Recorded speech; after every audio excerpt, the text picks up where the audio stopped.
Hola, ¿qué tal? Mi nombre es Ricardo Infante y trabajo en la Universidad Autónoma de Guerrero en la Dirección de Educación a Distancia y nosotros tenemos una pequeña área de divulgación, somos 4 compañeros, que tratamos de tocar temas nodales sobre diferentes tópicos que le puedan interesar sobre todo a los más jóvenes.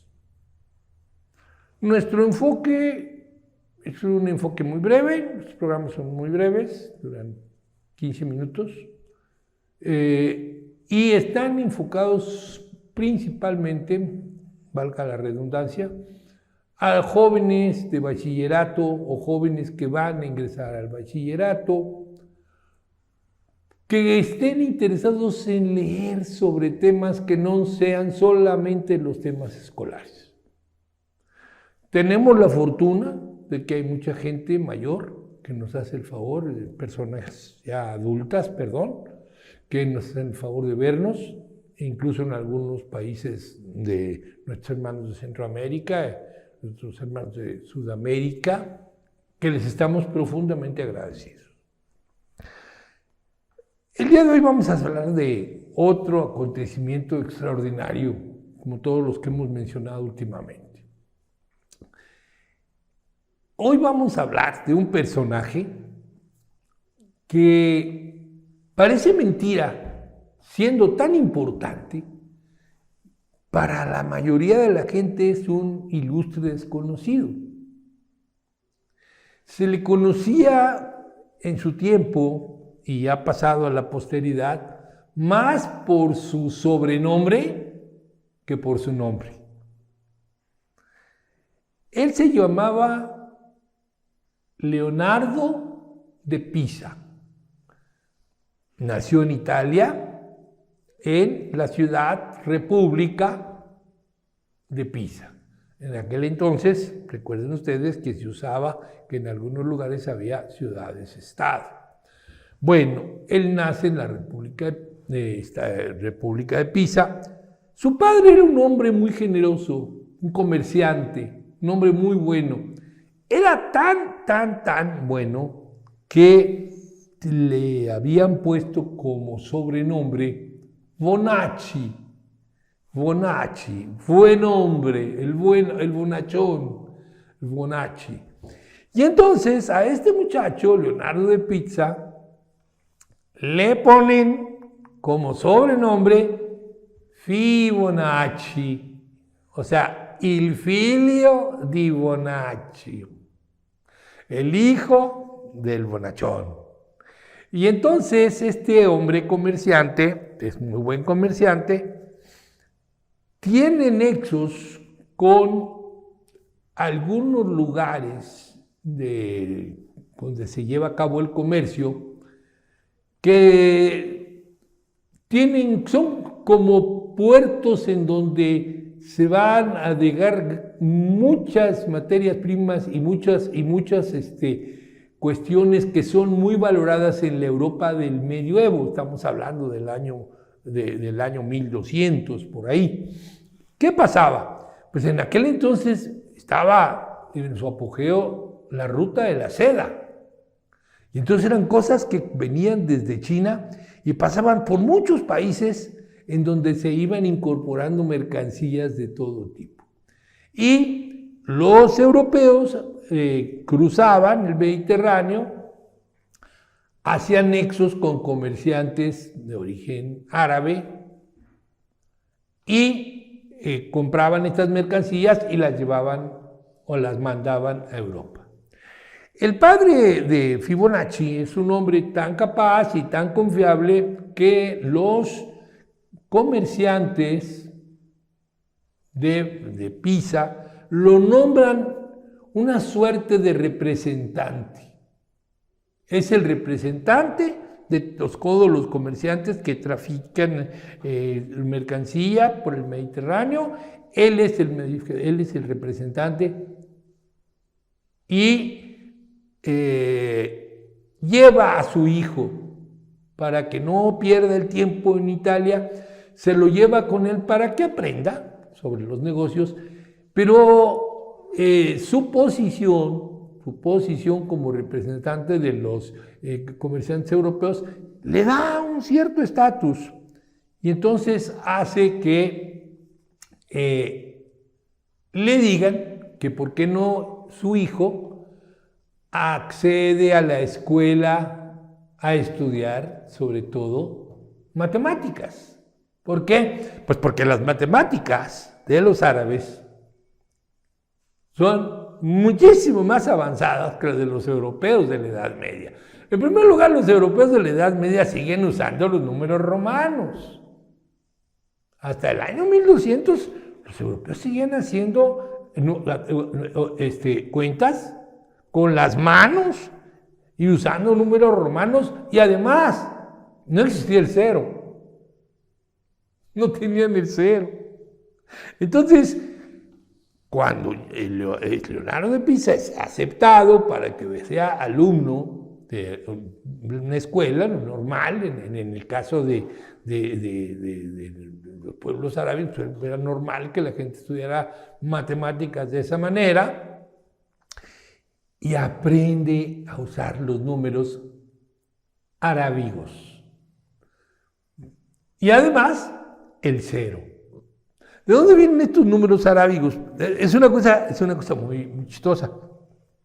Porque nosotros les decimos números arábigos porque Fibonacci los va a llevar a Europa y dice: yo aprendí entre los árabes, entre los moros más concretamente, entre los moros, a manejar las matemáticas de esta manera. Pero en realidad, los árabes dicen: estos son números hindúes.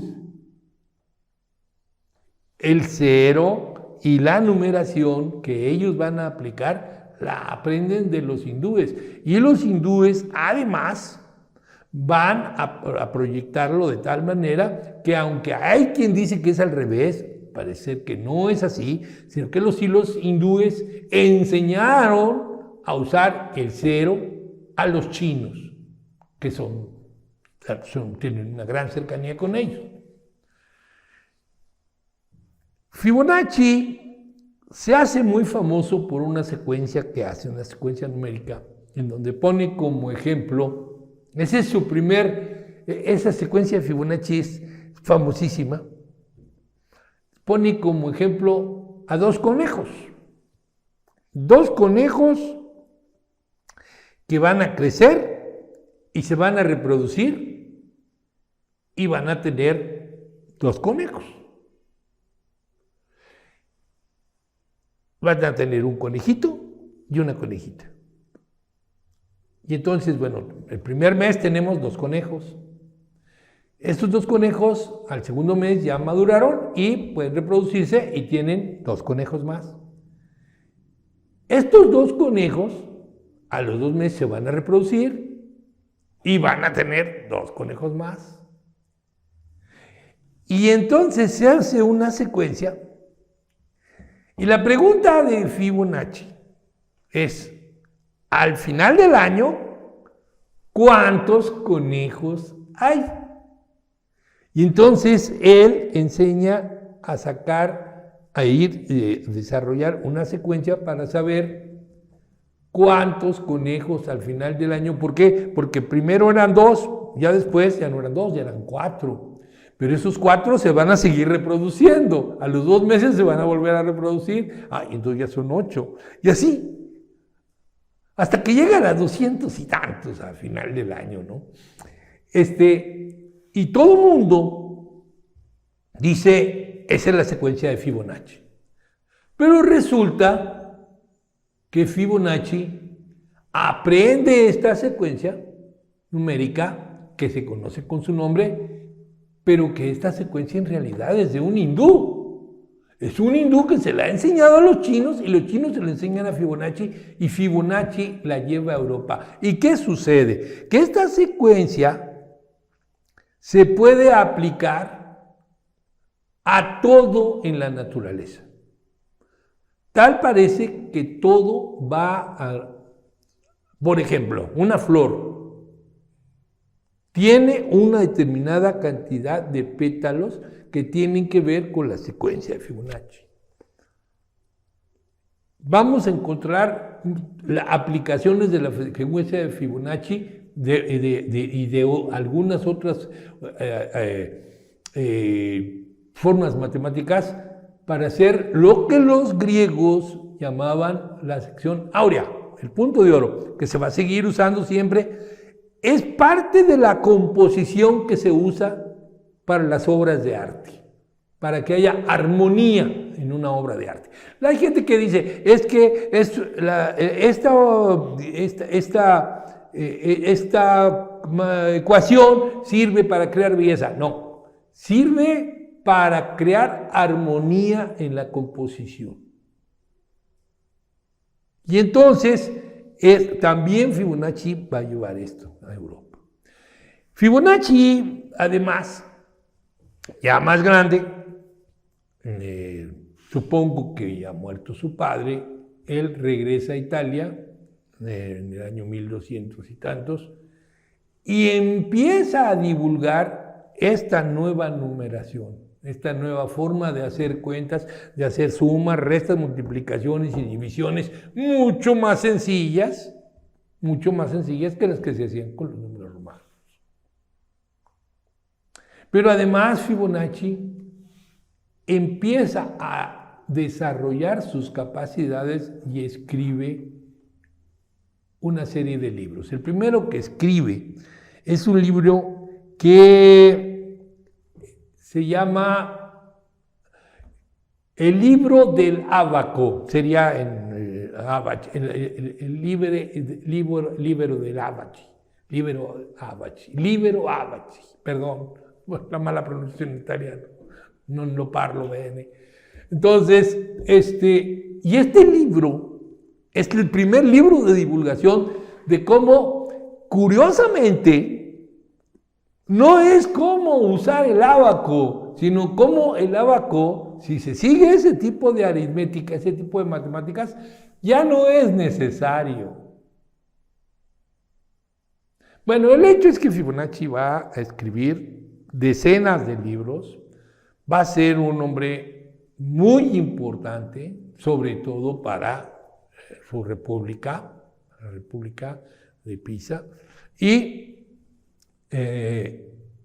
a tal grado que llega a involucrarse en problemas de orden geométrico, en problemas de otro tipo, desarrolla una correspondencia muy importante con otros pensadores y con otros matemáticos de su tiempo, y en premio a su labor de que ha llevado esta novedad a Europa y que pone a Europa, vuelve a poner a Europa, que ya alguna vez con los griegos había estado en la cima, de alguna manera continuada por los romanos. Bueno, en la Edad Media hay una gran decadencia del conocimiento, pero traer esta nueva numeración y esta nueva forma de hacer cuentas y poder calcular cosas y sacar, hacer su secuencia de Fibonacci, le hace que el Estado le dé una pensión y puede dedicar el tiempo que le queda de vida, el tiempo que le queda libre, a investigar. Este ilustre desconocido, Leonardo de Pisa, es el que hace ¿cómo decirlo?